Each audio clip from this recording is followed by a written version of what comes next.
नमस्कार मु Deepti दीप्तिस full lab को आपण मानक बहुत बहुत स्वागत।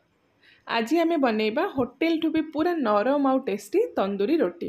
तो होटेल रे जो तंदूरी रोटी मिले सेटा कौन हुए ना ठंडा हो गला परे खाइबा पई भल लागेनी, पूरा टाण हो जाए आउ टिके चिवी लगे। किंतु आज आम जो तंदूरी रोटी बनैबा ना आपण एमती 3-4 घंटा रखीदेवे बनैकी बा पूरा ठंडा हो सारा परे भी खाइबे एमती पूरा नरम रहिबो, बिल्कुल भी टाण हबनी कि चिवी भी लागबनी। तो आशा करुच्ची रेसिपीटी पसंद आसो समस्त को शेष जाए देखूँ भिडटी को। जदि रेसिपी पसंद आसूची प्लीज भिडटी को लाइक और शेयर कर दिंतु।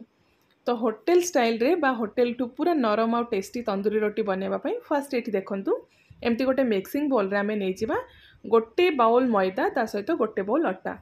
तो जेहेतु ये मु होटेल स्टाइल रे बनाऊँगी मैदा यूज करी आपड़ जदि चाहिए दीटा जाक पार्ट आप अटा भी नहीं पारे ना दीटा जाक पार्ट आप मैदा भी नहीं पारे।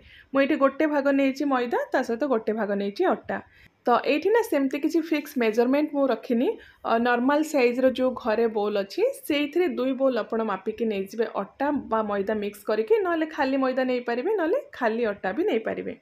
तापर आम ए अधा चामच टिके बेसी देदेबा लुण बा स्वाद हिसाब से आप लुण देदेवे आ गोटे चामच देदेबा चीनी। मुझे गुंड चीनी यूज करी आप गोटा चीनी भी ये पारे। तो चामच भी मुझे नॉर्मल साइज रो चामच यूज करुँची जमती समस्ते घरे मापिकी नहीं पारे से हिसाब से मुझे कौन मेजरिंग कप बा मेजरिंग स्केल ये यूज करनी। तापर देखूँ ये गोटे मीडियम साइज रो मु आलू नहीं, बेसी बड़ ना कि बेसी छोट ना। तो गोटे आलू सिझेकी तार चोपा मु छड़े देछि ताको एबे साइड रखिबा आमे परे यूज करिबा। तो से नॉर्मल साइज रो चामच रे एठी देखंतु आधा चामच आमे नै जिबा बेकिंग पाउडर ता सहित जति कि आपण बेकिंग पाउडर नेबे तार आधा परिमाण रे दे देबे बेकिंग सोडा। तो सबु जिनस को एमती एबे सुखिला रे आमे मिक्स कर दबा। आ एठी आमे ना ईस्ट रो व्यवहार करबानी, इंस्टेंट लेटा को बनेबा। सेति पई एठी देखंतु जो बोल रे आपण अटा बा मैदा मापिकी नहीं से आपण अधा बोल मापिकी नहीं जिबे दही। तापर जो सिझा आलू आमे रखिथिबा ताको एमती गोटे ग्रेटर साहाय्य रे ग्रेट कर दबा। तो ये जदि आप चाहिए गोटे पोटैटो मैसर हो बा हाथ रे भी चकटी पारे किंतु से कौन हम ना सिझा आलूर छोट छोट खंड रही भल भाव में डो सहित आमर मिक्स हो पारबनी। तो जदि अच्छी ग्रेटर आप ग्रेटर एमती आलू को ग्रेट कर दिंतु। तो एबे आमे सबू जिनस को एमती बिना पानी देके आग मिक्स करवा। तापर जी पानी आमको दरकार पड़ो से हिसाब से आम अल्प अल्प करके पानी देके गोटे नरम अटा चकटिबा। तो नॉर्मली रुटी बनवाई जमती अटाटा बना जाए ना ताठू टिके यहाँ नरम रहिबो, बेसी आपण टाइट करके चकटिबेनी। जेतिकी नरम करके चकटिबे रुटीटा आपणकर सेते नरम हम। तो अल्प अल्प करके पानी ऐड करेंगे, बेसी ऐड करेंगे पानी। आउ जितेबाला सब अटा गुड़ाक एमती गोटे जगह को हो पूरा कंबाइन होपर आम ए 1 ରୁ 1.5 चामच रिफाइन तेल देकी आउ थे भल भाव में चकटिबा। तो होटेल और रेस्टोरेंट मानकर जो नान हो बा तंदूरी रोटीर जो डोटा थाए ना से माने पूरा नरम करके बनी था कहीं से प्रैक्टिस थाए हैंडल करने से आपड़ ए पानी ऐड करेंगे जमती आप निजे हैंडल करें डो को आप एमती धरी पारे। तो ये देखूँ डोटा एमती आमर स्टिकी रहा दरकार। जदि हाथ में बेसी लगुच अल्प टिके आप तेल देकी भल भाव में पूरा स्मूथ करके चकटी देवे। एमती स्टिकी आपको स्टार्टिंग रे लगे किंतु टिके तेल देकी जदि आप चकटिबे किछि टाइम पर देखिए पूरा एमती डो आपणकर नरम और स्मूथ हो। देखंतु एतिकी ही नरम रखिबा, याठू बिल्कुल भी टाण बा टाइट करबानी नहले हमर जो रोटीटा भी नरम हबनी। तो मिनिमम आपण 3-4 मिनिट पई डो को चकटी सारला परे ताको कवर करके 20 ରୁ 25 मिनिट पई एमती रेस्ट होआ पई छाड़ी देबा। सेइथिरे हमर जो डोटा पूरा बढ़िया से सेट हो जिवो। तो ये देखंतु आधा घंटा परे मु आपनको देखौची डो हमर सेट हेकी आउ टिके नरम हो जाइछि। तो एबे आउ थरे टिके ऊपर एमती सुखिला आटा डस्ट कर देबा। सुखिला आटार यहाँ को चकटिबानी, खाली उपरे हाथ में न लगे अल्प किसी अटा उपरे डस्ट करदबा। मैदा भी आप डस्ट करें। तो एबे आम जो साइज आपन को रोटी बनवार अच्छी से पोर्सन नहीं कि स्मूथ करके तार जो बॉलटा बनवा। आउ ये जदि हाथ में आपणकर डोटा लगुच तो अल्प टिके तेल हाथ होगी भी आप एमती स्मूथ करके यहाँ को बन पारे। तो ये देखो सब बॉल गुड़ाक मुझे बनई देछि। एबे आमे एटा को कवर करदबा, एमती साइड रखिदबा। ता पूर्वरु बा बेलिबा पूर्वरु आमे तावाटा को गरम करके रेडी करिबा। तो ये देखंतु तंदूरी रोटी बनया पई जदि घरे आपणकर एमती लुहा तावा अछि तो बहुत बढ़िया बनिबो। आ जदि नाही तो नॉर्मल आपण नॉन स्टिक तावा भी गरम करि परिबे। तावा को मु मीडियम फ्लेम रे गरम करिया पई रखि देछि। आ एठी देखंतु अल्प किछि धनिया पत्र मु नेछि ता सहित गोटे रु 2 चमच मुझे नहीं कला जीरा जोटा नॉर्मली आमर तंदूरी रोटी व्यवहार करा जाए।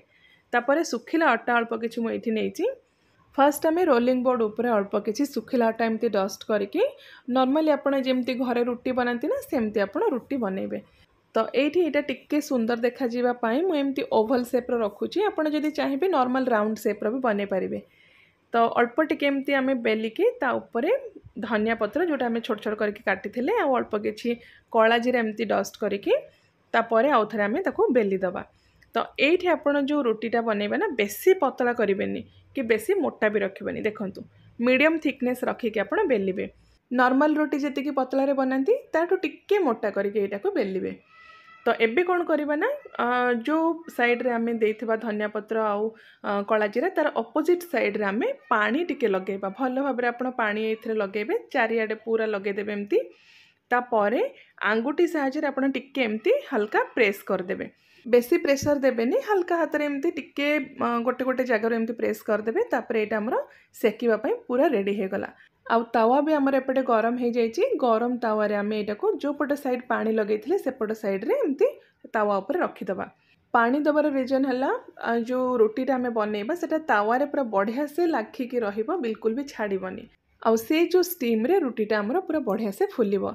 तो लो टू मीडियम फ्लेम रखिकी आम यहाँ को एमती पाखापाखि गोटे मिनिट पर सेकिबा। उपरटा टिके आपको जितेबाला ड्राए लगे कलर हल्का चेंज हो तापरे तावा को ओल्टेकी एमती डायरेक्ट फ्लेम ऊपर रखिकी ऊपर पट साइडटा को पूरा लाल हवा जाए सेकिबे। तो फ्लेम ये आप कम बेसी करेंगे एडजस्ट करके सेकिबे। पूरा रुटीटा को आप लाल कलर हवा जाए मीडियम फ्लेम बा मीडियम टू लो फ्लेम रखिकी जोटी दरकार टिके बेसी फ्लेम से जगह आप एडजस्ट करके फ्लेम को भल भाव एमती सेकिबे। देखंतु पूरा बढ़िया से आमर कुक हो जाइए। ऊपर आम एबे बटर अप्लाई करवा।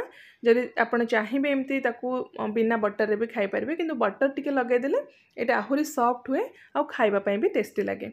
तो ये आमर गर्मा गरम गोटे तंदूरी रोटी बा नान पूरा रेडी हो गला।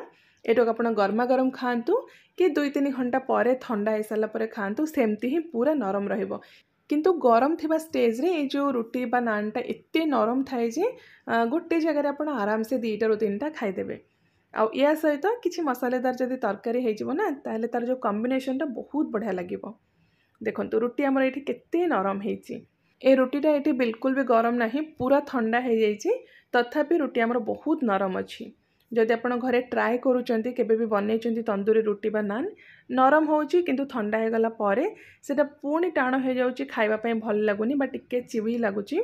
तो यही प्रोसेस रे आपण थरे ट्राए करंतु निजे खांतु समस्त को खुआंतु केमती लागिला आपणकर मतामत मो सहित निश्चय शेयर करंतु। तो मु आउ थरे आपण मानक पई गोटे बहुत ही बढ़िया न रेसिपी नै के आसीबी। Till then take care and bye bye.